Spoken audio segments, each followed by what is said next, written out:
অনেকের রিজার্ভেশন আছে ছাত্রদের উপদেষ্টা পরিষদে নেওয়ার ক্ষেত্রে। আমি মনে করি যে এইটা একটা পজিটিভ কাজ হয়েছে এবং এটা একটা ইন্টারেস্টিং এক্সারসাইজ হয়েছে, এটার জন্য আমি অভিনন্দন জানাই।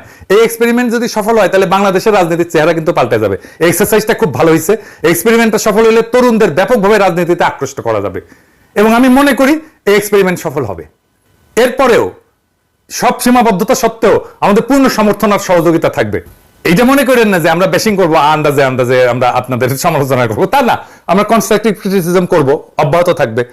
আপনাদের বিরোধী দল থাকার দরকার আছে না, আমাদেরকে ধরে নেন না বিরোধী দল, দেখবেন মাঝে মাঝে কি কি কি কইতেছি আপনাদের নিয়ে।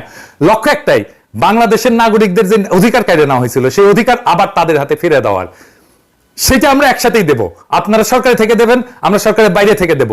আমরা আপনাদের সমালোচনা করব, আপনারা যেন সঠিক রাস্তায় থাকেন, আপনারা যেন দানব হইয়া না ওঠেন, আপনারা যেন নিজেদেরকে মেলা কিছু বহুত কিছু তালেবর সবার বেশি বোঝেন, এটা যেন না মনে করেন। যাই হোক, আপনাদের শুভকামনা করি।